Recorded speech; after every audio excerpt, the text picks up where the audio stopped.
I was with my wife, we're walking around, and then someone walked up to me and said, "Hey, how does it feel to have won a Grammy?" I'm like, what?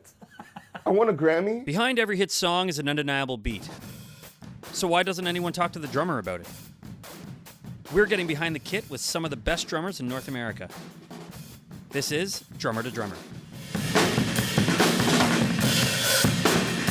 have to know how you started drumming. I started drumming at 2, and it was at church. Mm-hmm. And actually technically at home. Music goes back to my great-grandfather. And with my dad having instruments around and my mom singing in the band that he had, I was always at rehearsal, always around music making. So it was very natural just to fall in. Mm-hmm. Pots and pans, the usual story. Yeah, you know, that's the, I don't remember them mentioning that I was hitting my brother or anything like that. But like, yeah, like just very kind of simple, banging on stuff, but keeping time. Yeah. And then they just kept encouraging me to move forward with that. I hit a time, I was never at a level like that, but I was busy touring and all that kind of stuff, but then there was enough drawing me away from doing it that it was really hard to keep as disciplined and motivated as I could have been. Mm-hmm. Did you ever have any hiccups like that where you were kind of getting drifting away from drumming, or have you always been locked in, this is going to be my life? I was locked in, but I think the things that drew me away were different things like getting into, you're into computers, or you're playing lots of basketball, or, for me it was basketball, it was computer tech stuff, involved in church a whole bunch. So in fact, the idea of making this a profession didn't happen until I hit my late teens. Wow. I told my dad when I was 6 that I wanted to be a professional drummer. I had no clue what that meant.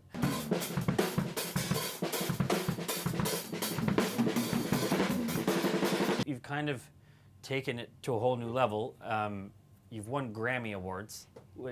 Congratulations. Thank you very much. I don't know how you react to that, but I mean, that's got to be a moment for you where you think, all right, I did it.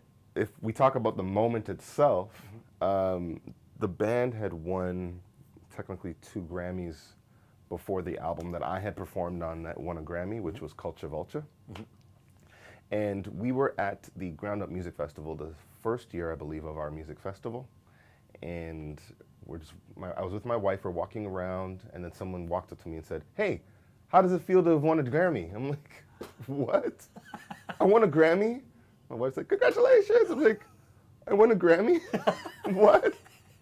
So yeah, you especially in a band that has a very large reach, yeah, and very influential in this season, this time, with certain generation, or at least where we are in music, you feel the possibility of something like that happening. Yeah. You don't focus on it and say, I'm doing this to get a Grammy. But to know that you're close and then to have won it is just unbelievable.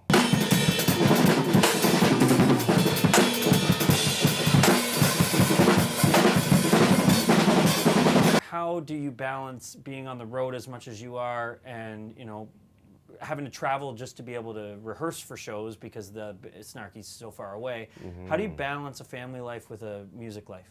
For me, it's my first year of being a father, and we were actually met up with a lot of challenges with my son. So he spent 8 months in hospital before he was able to come home. Yeah, intense. And yeah. So I had to basically, rely on my wife's encouragement, my family's encouragement, my mentor's encouragement, and band members' encouragement to constantly just get out there and still play.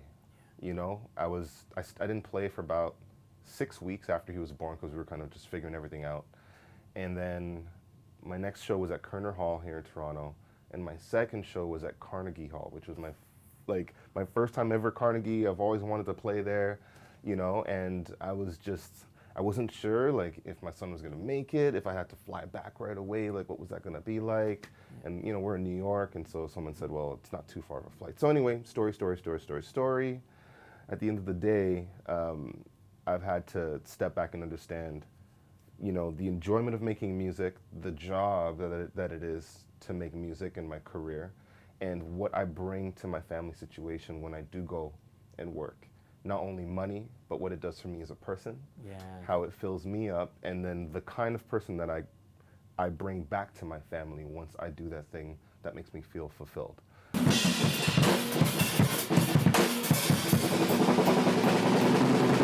When you're doing your own thing or when you're doing snarky stuff and press is happening, how much press would you do compared to other people in a band? Interviews and video shoots and online questionnaires, like from different magazines from different places. Do you like doing it? I love it. Yeah. Yeah, the conversations are great because you're discussing, in most situations, you're discussing music and life and music with someone who understands. So the kinds of questions you get, you know, not only bring to light the kinds of either battles or challenges or victories that I would have experienced, but also gets me thinking about how I can reframe my mind and what it is that I can work on personally. Right. Yeah. Snarky Puppy is a different beast. It took me, I think, like maybe months to figure out where the downbeat was in certain beats that you were writing.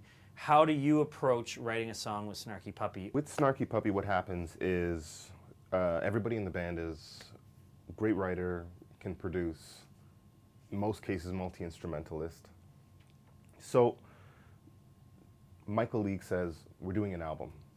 Says, I'm taking submissions, send your songs in. He'll go through them and find the ones that work the best, and then we'll work on them in studio with the person who wrote it and him also kind of guiding the production side of things.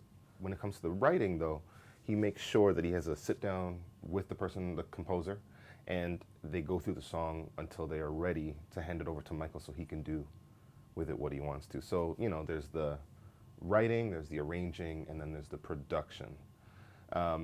So the writing part of it, most times the composer will come up with the baseline drum groove.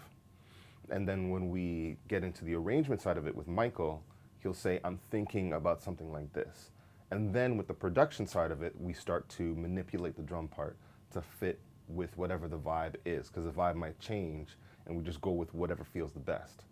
And then we start to manipulate, you know, if like drum stop, we need like to figure out the chords, and they get something going that's nice, we got to change. We got to figure it out and apply to what's going on.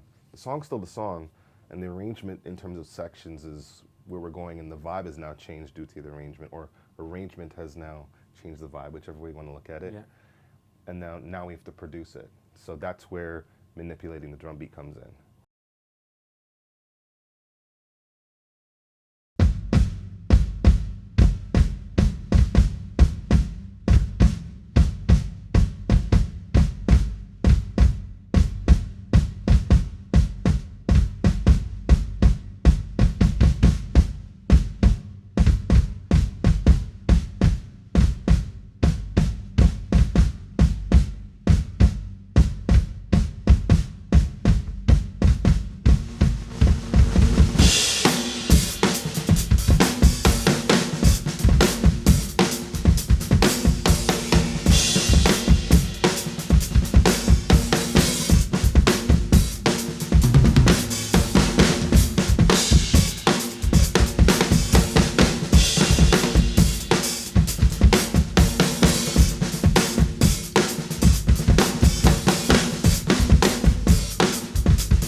Cool. We're totally fine. That'll make the cut.